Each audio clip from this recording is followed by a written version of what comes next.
بسم الله الرحمن الرحيم. الحمد لله رب العالمين والعاقبة للمتقين والصلاة والسلام على نبينا محمد وعلى آله وأصحابه أجمعين. أما بعد، فنتابع درسنا من 48 سؤالا في الصيام لفضيلة الشيخ العلامة محمد بن صالح العثيمين رحمه الله تعالى.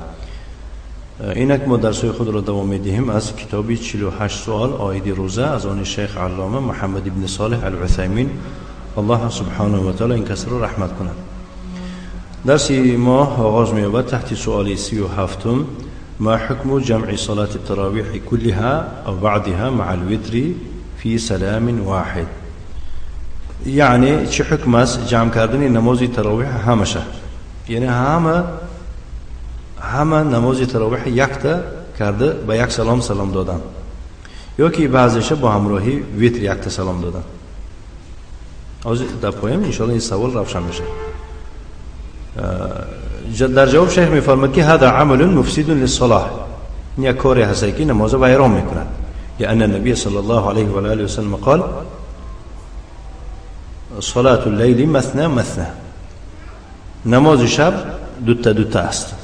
فإذا جمعها في سلام واحد لم يكن مثنى مثنى، وقتی که همه اون نماز جمع آورد و دوتا نمی شود. و حينئذ تكون على خلاف ما امر به الرسول صلى الله عليه وآله وسلم، در این حین یعنی که به خلاف این کار کردگیش به خلاف فرموده رسول الله صلی الله علیه و سلم می شود. وقد قال النبي صلی الله علیه و آله و سلم من عمل عملا ليس عليه امرنا فهو رد. کسی یک کار را انجام دهد که در همون کار فرموده ما نباشد و این کار رد است، قبول نیست. و نص الامام احمد رحمه الله، و امام احمد یعنی اشاره کردگی است على ان من قام الى ثالثة في صلاة الليل فكأنما قام الى ثالثة في صلاة الفجر. کسی که به سیوم رکعت خیزد، کسی به سیوم رکعت خیزد در نماز شب، یعنی نماز شب باید دوتا باشد. کسی که دوتا نخوانده سیوم رکعت به خیزد، همچنانی که به سیوم رکعت خستگی باشد در نماز بامداد. ای انه ان استمر بعد ان تذکر فان صلاته تبطل، یعنی اگر همون کس دوام دیاد همین کارش بعد از اینکه ور خاطر رسان کردن که این کار درست نیست، نمازی چون این کس باطل می شود. کما لو کان ذلك فی صلاة الفجر، خیلی که همین کار اگر در نمازی بامداد شدگی باشد. ولی هذا یلزمه، و او لازم است که اذا قام الى الثالثه، اگر بس یوم خیزد فی صلاة التراویح، در نماز تراویح بس یوم رکعت خیزد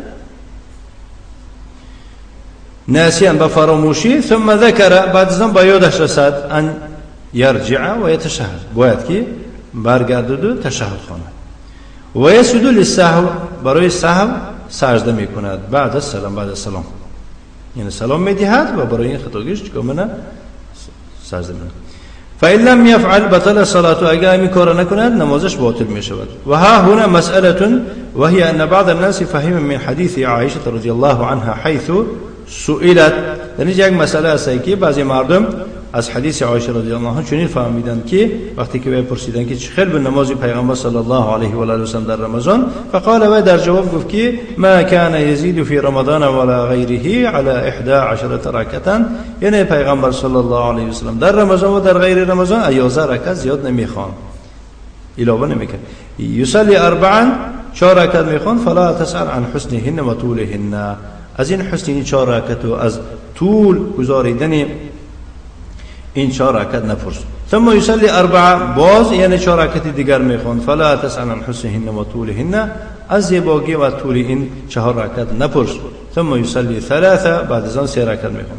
بعضی کسا همین چنین فهمیده حيث ظن ان الاربع الاولى بسلام واحد، گمان کرده در همینجا گمان کردگی است که همون 4 رکعت اول با یک سلام است و الاربع الثانیه بسلام، اون 4 رکعت دوم بار خواندگی هم با یک سلام است و 3 الباقیه فی سلام واحد، هر 3 رکعت هم با یک سلام شدگی است. ولكن هذا الحديث يحتمل ما ذكر، یعنی این حدیث احتمالی همان است که ذکر کرده شده است. و یحتمل ان مرادها انه يصلي 4 بتسلیمتین، یا احتمال آن دارد که همین 4 رکعت به 2 سلام خواندگی است، چون که نام سلام ذکر شده نبود. ثم يجلس للاستراحه، بعد از آن برای استراحت دم گرفتن می نشست. و استعاده النشاط، با دوباره یعنی برای دوباره برگردانیدن فعال را برای 4 رکعت میخوان، یعنی 2 تا میخوان سلام میداد، با 2 تا خوانده سلام میداد، با دم میگرفت. ثم يصلي 4 كذلك، همچنین با 4 رکعت دیگر میخوان با 2 سلام. و هذا الاحتمال اخبرنا احتمال نزدیکترین احتمال است، ای انه يصلي ركعتين یعنی پیغمبر صلی الله علیه و آله و سلم 2 رکعت میخوان. لكن الاربع الاولى يجلس بعدها ليستريح ويستعيد نشاطه، ولی 4 رکعت اول خواندن نشستنش بعد از آن، یعنی بعد این 4 رکعت یعنی نشستنش، این برای خاطر استراحت کردن و دوباره یعنی که فعال خود را برگردانیدن است. و كذلك الاربع الثانيه فيصلي ركعتين ثم يجلس، همچنین 4 رکعت دوم هم نیز 2 رکعت میخواند بعد از آن می نشست. و یؤید هذا قوله صلی الله علیه و سلم صلاة الليل مثنى مثنى، یعنی این قوله قوت میدهد سخنی با خودی پیغمبر صلی الله علیه و سلم اونجا که فرمود نماز شب 2 تا است. فيكون في هذا جمع بين قوله و بین فعله و قوله صلی الله علیه و آله، در همین جا جمع کرده می شود بین فعل پیغمبر را و قول پیغمبر را. یعنی گرچند که در فعل پیغمبر اگر کسی احتمال داشته باشد این خیل است و این خیل است، اما قول پیغمبر صلی الله علیه و سلم اون احتمال به یک احتمال می آورد. و احتمال ان تكون 4 بسلام واحد وارد لكنه مرجوح، و احتمال هم هست که همین 4 رکعت را به یک سلام خواندگی باشه، ولی این وارد شدگی مرجوح هست، یعنی راجح نیست. فهمیدید؟ راجح نیست، این قولی وزنی نیست. لما ذكرنا من ان النبي صلى الله عليه و آله و سلم قال صلاة الليل مثنى مثنى، بنابر همون سخنی که گفتیم ذکر کردیم که پیغمبر صلی الله علیه و سلم گفته است که نماز شب 2 تا است.